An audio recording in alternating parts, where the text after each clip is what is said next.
Microsoft ওয়ার্ডের part 4-এ আমরা শিখব কিভাবে একটা পেজকে ফাইন্ড আউট করতে হয়, কিভাবে ওয়ার্ড ফাইন্ড করতে হয় এবং রিপ্লেস কিভাবে করতে হয়। তো আজকের আমাদের first question, how to find a word. কিভাবে একটা ওয়ার্ডকে আমরা কিভাবে ফাইন্ড করব। আমরা মাইক্রোসফট ওয়ার্ডে যদি আমাদের অনেক পেজ থাকে বা অনেক টেক্সট থাকে, যেমন আমরা বুকস টাইপিংয়ের ক্ষেত্রে আমাদের অনেক পেজ জেনারেট হয়ে থাকে, তখন আমাদের পার্টিকুলার কোনো শব্দ যদি হারিয়ে যায়, সেক্ষেত্রে আমরা এই ফাইন্ড অপশানের মাধ্যম দিয়ে তাকে সেকেন্ডের মধ্যে বার করতে পারি। আমি একটা ছোট্ট এক্সাম্পল দিয়ে আপনাদের দেখাবো কিভাবে ফাইন্ড করতে হয়। এখানে 3টে প্যারাগ্রাফ আছে, এইখানে আমি এটাকে কপি করে নেব, কপি করে এটাকে পেস্ট করে নেব। তাহলে এখানে আমাদের ম্যাক্সিমাম পেজেস চলে আসবে। এখানে আমাদের মোটামুটি 10 থেকে 12টা পেজ আমি পেস্ট করে তৈরি করব। আপনারা এইভাবে কপি পেস্ট করে প্র্যাকটিসটা করে নিতে পারেন। তো এখানে আমাদের কতগুলো পেজ হয়েছে এখন কাউন্ট করছে, নিচে আমরা দেখতে পাচ্ছি। কাউন্ট হয়ে গেলেই এখানে দেখিয়ে দেবে যে নাম্বার অফ পেজেস। এখন আপাতত পেজ 1 of 1ই দেখাচ্ছে, এটা কাউন্ট করেনি এখনও পুরোটা। একটু সময় নেয়, একটু সময়ের পরে কাউন্টটা হয়ে যায়। তো এখানে আমরা দেখতে পাচ্ছি 19 পেজ, 19খানা পেজ আমাদের টোটাল নেওয়া হয়ে গেছে এবং প্রত্যেকটা পেজে একই ইনফরমেশান আমরা এখানে দেখতে পাচ্ছি। একই ইনফরমেশান আমি পেস্ট করে দিয়েছি। তো এইভাবে আমরা একটা ইনফরমেশান টাইপ করার পরে তাকে কপি করে 10 থেকে 20খানার মধ্যে একটা পেজ তৈরি করতে হবে। তারপরে আমরা এখানে ফাইন্ড করব। তো ফাইন্ড অপশান আমাদের পড়তে গেলে প্রথমে আমরা চলে আসব ফার্স্ট পেজে চলে এলাম। যে কোনো পেজে আসতে পারি, ফার্স্ট পেজে আসতে হবে তার কোনো মানে নেই। আমরা যে কোনো পেজে এসে ফাইন্ড কোশ্চেনটাকে ইউজ করতে পারি। তো ফার্স্ট অফ অল আমাদেরকে যেতে হবে home tab and then go to editing group. এখানে আমাদের লাস্টে দেখতে পাচ্ছি আমরা এডিটিং বলে একটা গ্রুপ আছে। এখানে আমরা ফাইন্ড অপশানে ক্লিক করে দেবো। ফাইন্ড অপশানে ক্লিক করার পরে আমরা লেফট হ্যান্ড সাইডে একটা নেভিগেশন প্যান পাচ্ছি, that is for finding in text or words. এখানে আমাদের শব্দটা টাইপ করতে হবে, that you want to find. আমরা যে ওয়ার্ডটা ফাইন্ড করতে চাই সেটা এখানে আমরা লিখে দেবো। যেমন এখানে আমি একটা শব্দ লিখলাম ডকুমেন্ট। তো ডকুমেন্ট শব্দটা লিখলে পরে ডকুমেন্ট শব্দটা কোথায় কোথায় আছে সব দেখিয়ে দিবে। ঠিক আছে, ডকুমেন্ট শব্দটা কোথায় কোথায় আছে সব দেখিয়ে দিল। এবারে আমরা এইখানে নিচে দেখতে পাচ্ছি কত ডকুমেন্ট শব্দটা কত আছে, 330 ম্যাচেস। মানে এই ডকুমেন্ট শব্দটা 330 ম্যাচ করেছে। 330খানা ডকুমেন্ট শব্দটা আমাদের টোটাল। এখানে 19 পেজ আছে, এই 19 পেজে টোটাল ডকুমেন্ট শব্দটা 330খানা আছে। তো এইভাবে আমরা যে কোনো শব্দ লিখে এখানে ফাইন্ড করতে পারি। আমরা যদি আরেকটা শব্দ লিখি, লেটস সে পিকচার, PICTURE। তো পিকচার শব্দটা কতগুলো আছে এখানে আমাদের বলে দিয়েছে। টোটাল পিকচার শব্দটা আছে 55 পিকচার শব্দটা ম্যাচ করেছে ইন 19 পেজ। তো এইভাবে যে কোনো শব্দ লিখে আমরা ফাইন্ড করতে পারি। তো আমরা দেখে নিলাম কিভাবে একটা শব্দকে বা একটা সেন্টেন্সকে আমরা ফাইন্ড করব। এরপরে আমরা জানবো নেক্সট কোশ্চেন, যেটা হচ্ছে how to find a page. কিভাবে একটা পেজকে ফাইন্ড করতে হয়। তো পেজ ফাইন্ড করার জন্য আমাদের এই প্রসেসে আসতে হবে। আপনাদের সুবিধার জন্য আমি এই নোটসগুলো দিয়ে দিয়েছি, স্টেপগুলো দিয়ে দিয়েছি, আপনারা পারলে এটা খাতায় নোটস করে রাখতে পারেন। তো ফাইন্ড এ পেজ, আমরা এখন কত নাম্বার পেজে আছি সেটা আমাদেরকে জানতে হবে। আমরা এখানে দেখতে পাচ্ছি স্টার্টের ঠিক উপরে পেজ 1 of 19, পেজ 1 of 19। তো পেজ 1-এ এখন আমরা আছি, আমাদের এই কারেন্ট পেজ এখন 1 আছে। তো লেটসে আমরা যদি পেজ জাম্পিং করতে চাই, লেটসে আমি 19 নাম্বার পেজে যাব। তো আমরা একটা পদ্ধতিতে করতে পারি, স্ক্রলিং করলে পরে চলে আসবে পেজ। এইভাবে আমরা স্ক্রল করতে পারি রাইট সাইডে, কিন্তু আমাদের অনেক সময় লেগে যাবে। তো এর একটা শর্ট রেমেডি হচ্ছে ফাইন্ড এ পেজ। তো আমরা ফাইন্ড এ পেজ ব্যবহার করে আমরা সেকেন্ডের মধ্যে পেজে জাম্প করতে পারি। তো প্রথমে আমরা চলে যাব ফাইন্ডের পাশে একটা অপশান আছে, এই বাটন আছে, এই বাটনটাতে ক্লিক করে দেবো। এইখানে আমরা দেখতে পাবো গো টু বলে একটা অপশান। তো গো টুতে ক্লিক করে দিলাম। তারপরে এখানে আমরা পেজ নাম্বারটা দেব, that you want to go, যে পেজে আমরা যেতে চাই সেই পেজ নাম্বারটা দিয়ে জাস্ট গো টু বাটনে ক্লিক করে দেবো। তাহলে আমরা দেখতে পাবো তলায় আমাদের 19 নাম্বার পেজটা চলে এসছে। এই পেজটা কিন্তু 19 নাম্বার পেজ। এখানে আমরা দেখতে পাচ্ছি কি পেজেস 19 অফ 19। এইভাবে আমরা এইখানে গো টুর মাধ্যম দিয়ে যে কোনো পেজে নাম্বার লিখে আমরা জাস্ট গো টু বাটনে ক্লিক করে দেবো, পেজ আমাদের চলে আসবে। তো এই অপশানের মাধ্যম দিয়ে আমরা শিখলাম পেজে জাম্পিং করা, যে কোনো পেজে আমরা জাম্প করতে পারি। এর পরের যে কোশ্চেনটা আছে সেটা হচ্ছে replace a word. How to replace a word? Maximum শব্দ যদি আমাদের একসঙ্গে চেঞ্জ করার থাকে, রিপ্লেস করার থাকে, যেমন একটু আগে আমরা জানলাম যে আমাদের ফাইন্ড করার সময় ডকুমেন্ট শব্দটা, আমাদের এখানে ডকুমেন্ট শব্দটা কত পিস ছিল?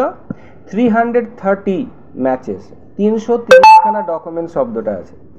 সাপোজ এই ডকুমেন্ট শব্দটা যদি আমরা পরিবর্তন করতে চাই, ডকুমেন্টসের জায়গায় ফাইল করতে চাই, তো আমরা এই 330খানা ডকুমেন্টকে কেটে যদি ফাইল করি আমাদের অনেক সময় লেগে যাবে।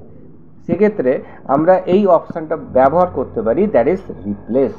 তো রিপ্লেসে ক্লিক করে আমরা চলে আসব ফাইন্ড হোয়াটে। ফাইন্ড হোয়াটে অলরেডি টাইপ দেখতে পাচ্ছি আমি যে ডকুমেন্টস লেখা আছে।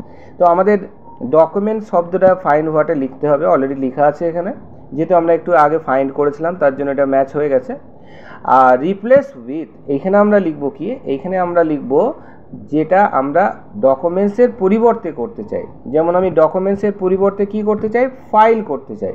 তো ফাইল লেখার পরে আমরা এখানে রিপ্লেস অথবা রিপ্লেস অল বাটনে ক্লিক করতে পারি। যদি আমরা রিপ্লেস বাটনে ক্লিক করি তাহলে প্রথমে একটাকে চেঞ্জ করবে, মানে স্টেপ সিঙ্গেল চেঞ্জ হবে, আর পুরো একসঙ্গে পুরো ফাইল ডকুমেন্টসের মধ্যে আমরা যদি চেঞ্জেস নিতে চাই তাহলে আমরা রিপ্লেস অল বাটনে ক্লিক করে দেবো।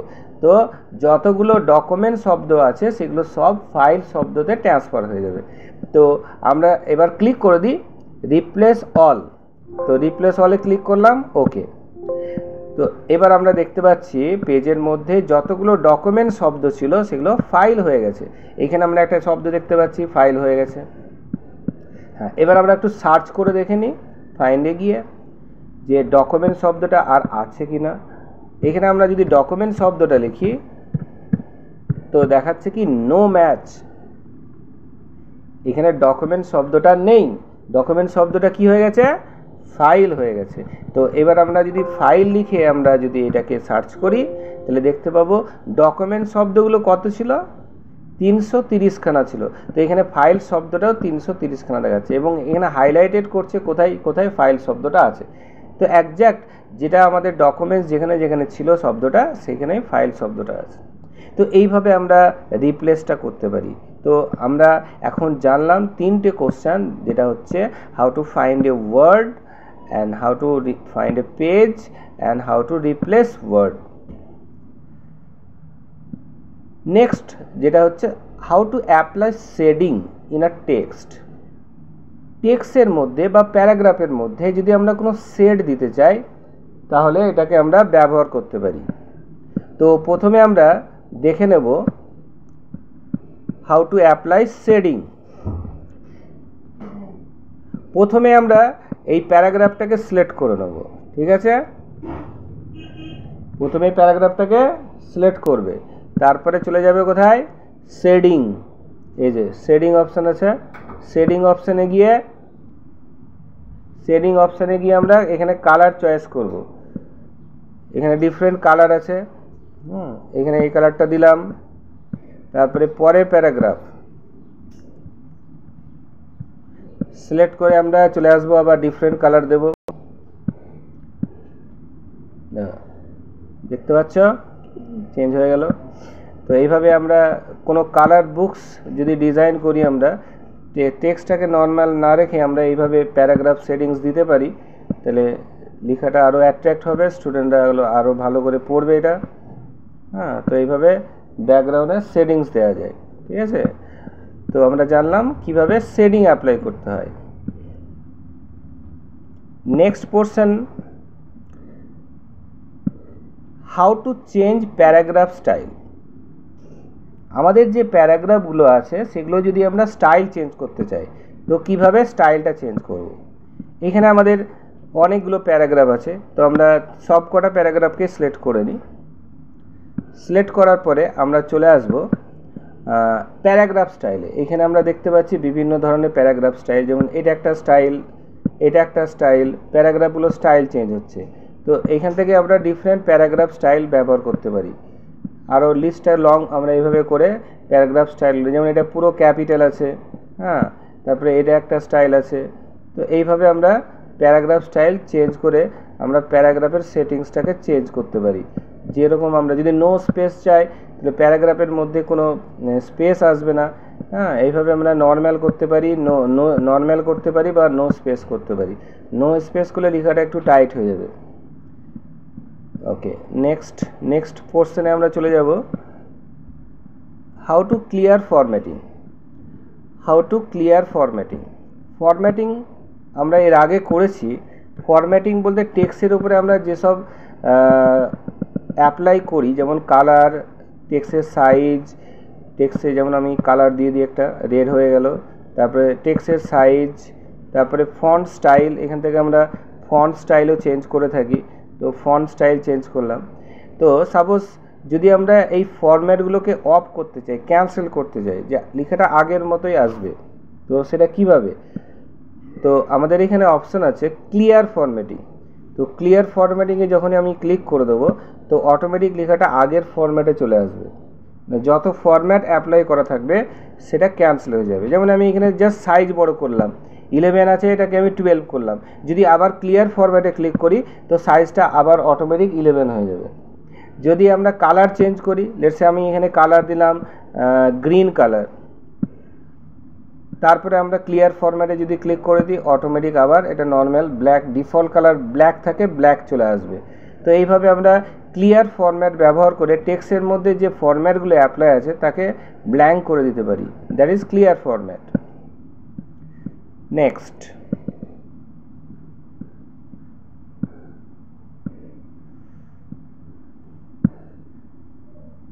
How to make a character superscript and subscript.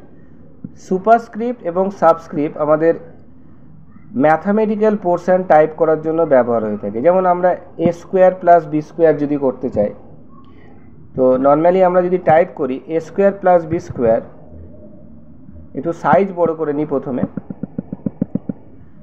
তো নর্মাল যদি এ স্কোয়ার টাইপ করি, তো a2 প্লাস b2 হয়ে যাবে, a2 প্লাস b2। তো 2টাকে ওপরে ওঠার জন্য আমরা সুপারস্ক্রিপ্ট ব্যবহার করতে পারি। তো প্রথমে 2টাকে আমরা সিলেক্ট করে নেবো এইভাবে। ঠিক আছে, 2টাকে সিলেক্ট করলাম, তারপরে এইখানে চলে আসবো, কি অপশান আছে, সুপারস্ক্রিপ্ট। তো সুপারস্ক্রিপ্টে ক্লিক করে দিলাম, তো 2টা অটোমেটিক উপরে উঠে যাবে। সেকেন্ড একইভাবে আমরা এটাকে সিলেক্ট করব, তারপরে আবার সুপারস্ক্রিপ্টে ক্লিক করে দেবো। তারপরে এইখানে আমরা স্পেস দিয়ে যখন লিখব, তখন এই লেখাটা কিন্তু সুপারস্ক্রিপ্ট হয়ে আছে। তো এটাকে আমাকে নর্মাল লিখতে গেলে এটাকে অফ করতে হবে। তো সুপারস্ক্রিপ্টে এখানে আর একবার ক্লিক করে দিলে এটা অফ হয়ে যাবে। এরপরে যেমন আমি লিখলাম H2SO4, তো H2SO4 এর মধ্যে 2টা নিচে নামবে। তো আমরা প্রথমে 2টাকে সিলেক্ট করে কি করব, সাবস্ক্রিপ্ট করব। প্রথমে যেটা আছে এটা হচ্ছে সাবস্ক্রিপ্ট। তো সাবস্ক্রিপ্ট করলে 2টা অটোমেটিক নিচে নেমে যাবে। সেম একইভাবে 4টাকে সিলেক্ট করবা, তারপরে সাবস্ক্রিপ্টে ক্লিক করে দেবে, তাহলে অটোমেটিক তোমার এটা নিচে নেমে যাবে। এরপরে স্পেস দিলে দেখতে পাচ্ছি আমরা এটা সাবস্ক্রিপ্ট হয়ে আছে। তো এটাকে নর্মাল লিখতে গেলে এটাকে আবার অফ করে দিতে হবে। এটাতে ক্লিক করে আমরা অফ করে দেবো, তাহলে এটা নর্মাল হয়ে গেল কার্সারটা। অথবা আমরা শর্টকাট কি ইউজ করতে পারি সুপারস্ক্রিপ্টের জন্য। যেমন শর্টকাট কি আছে, control plus shift plus button press করলেই চলে আসবে, কন্ট্রোল প্লাস শিফট, তারপরে প্লাস সাইনটা প্রেস করতে হবে। আর সাবস্ক্রিপ্টের ক্ষেত্রে আমরা শুধু কন্ট্রোল প্লাস ইকুয়াল টু সাইনটা প্রেস করব। অ্যাকচুয়াল প্লাস এবং ইকুয়াল টু সাইন দুটো যে একটা বাটনে আছে, তো ওই বাটনটাই ইউজ করতে হবে। একটা শিফট ছাড়া করতে হবে, একটা শিফট ধরে করতে হবে। যদি আমরা শিফট ধরে করি তাহলে কি হবে, সুপারস্ক্রিপ্টের কাজ হবে। আর যদি আমরা শিফট ছাড়া করি, কন্ট্রোল প্রেস করি শুধু, তাহলে সাবস্ক্রিপ্টের কাজ হবে। তো এইভাবে আমরা ম্যাথামেটিক্যাল আমাদের যে কোশ্চেন্সগুলো হয় বা অ্যান্সার্সগুলো হয়, সেগুলো আমরা যদি কম্পিউটারাইজ টাইপিং করি সেক্ষেত্রে আমাদের এটা প্রয়োজন হবে। তো মাইক্রোসফট ওয়ার্ডে আমাদের এটা একটা ইম্পর্টেন্ট টুল, যেটা আমরা সুপারস্ক্রিপ্ট এবং সাবস্ক্রিপ্টের মাধ্যম দিয়ে যে কোনো টেক্সটকে বা যে কোনো ফর্মুলা লেখার ক্ষেত্রে আমরা ব্যবহার করে থাকি। নেক্সট পোর্শনে আমরা জানবো হাউ টু ইনসার্ট শেপস। আমাদের শেপস বিভিন্ন প্রজেক্টের ক্ষেত্রে আমাদের প্রয়োজন হয়ে থাকে। তো মাইক্রোসফট ওয়ার্ডে আমরা বিভিন্ন ধরনের শেপস নিতে পারি। যেমন ইনসার্টে গেলাম, ইনসার্টে আসার পরে চলে যাব শেপস। এইখান থেকে আমরা যেমন স্কোয়ার যদি নিতে চাই, স্কোয়ার নিতে পারি। জাস্ট ক্লিক করে আমাদেরকে পেজের মধ্যে ড্র্যাগ করতে হবে, তো স্কোয়ার চলে আসবে। তারপরে আমরা যদি নিতে চাই সার্কেল, এখান থেকে আমরা সার্কেল নিতে পারি। জাস্ট ক্লিক করে ড্র্যাগ করব, সার্কেল চলে আসবে। তো ইনসার্ট শেপে গিয়ে আমরা বিভিন্ন ধরনের শেপস ব্যবহার করতে পারি। এখানে অনেক শেপস আছে। যদি কোনো লাইন টানতে চাই, এখান থেকে আমরা লাইনও নিতে পারি। প্রত্যেকটা শেপের ফরম্যাটস করা যায়, আমরা এর ফরম্যাট করতে পারি। যেমন এই লাইনটা সিলেক্ট করে আমরা এখান থেকে লাইনের স্টাইলটা চেঞ্জ করতে পারি, লাইনটাকে মোটা করতে পারি। তারপরে এখান থেকে আমরা শেপস আউটলাইনে গিয়ে লাইনের কালার চেঞ্জ করতে পারি। তারপরে এই সার্কেলটাকে সিলেক্ট করে আমরা সার্কেলের এখান থেকে স্টাইল চেঞ্জ করতে পারি, কীরকম ধরনের সার্কেল হবে। তারপরে সার্কেলের ফিল কালার যেটা আছে, এখান থেকে আমরা ফিল কালার থেকে কালারটা চেঞ্জ করতে পারি। হ্যাঁ, সার্কেলের মধ্যে আমরা অন্য পিকচার দিতে চাইলে শেপ ফিলে গিয়ে আমরা পিকচারে আসব। পিকচারে এসে আমরা এখান থেকে যে কোনো পিকচারও দিতে পারি। আমাদের কম্পিউটারে যদি কোনো পিকচার সেভ থাকে, যেমন এই পিকচারটা সিলেক্ট করে আমরা ইনসার্ট করে দিলাম, তো সার্কেলের মধ্যে কী হবে, একটা পিকচার চলে আসবে। তো সেম একইভাবে আমরা এই যে আমাদের স্কোয়ার বা রেক্ট্যাঙ্গেল যেটা আছে, সেটাতেও আমরা এখান থেকে ডিফারেন্ট কালার ইউজ করতে পারি, পিকচার্স দিতে পারি। হ্যাঁ, তো এখান থেকে আমরা পিকচার যদি অ্যাপ্লাই করতে চাই, তো পিকচার ফোল্ডারে গিয়ে আমরা এখান থেকে যে কোনো পিকচার অ্যাপ্লাই করে দিতে পারি। যেমন আমি এই পিকচারটা দিয়ে দিলাম, তো এইখানে স্কোয়ারের মধ্যে পিকচারটা চলে আসবে। তো ইনসার্ট শেপ আমরা বিভিন্ন ক্ষেত্রে ব্যবহার করে থাকি। তো এখানে আমরা আরও অনেক ধরনের শেপস যেগুলো আছে সেগুলো আমরা বিভিন্ন কাজে, যেমন আমরা যদি কোনো লেটার প্যাড ডিজাইন করতে চাই হসপিটালে, মানে ডাক্তারের ক্ষেত্রে বা হসপিটালের কোনো লেটার প্যাড যদি আমরা ইউজ করি, তো এরকম ধরনের মোটা প্লাসের সিম্বল আমাদের প্রয়োজন হয়ে থাকে। তো আমরা শেপস থেকে এগুলো পেয়ে থাকি নর্মালি। তো এইভাবে বিভিন্ন ধরনের শেপস আমরা এখানে খুঁজে খুঁজে আমাদের প্রজেক্টে এগুলোকে ব্যবহার করতে পারি। তো আজকের ভিডিওতে এতটাই। নেক্সট পার্টে আমি আপনাদের সামনে আবার হাজির হব। Thank you, good bye.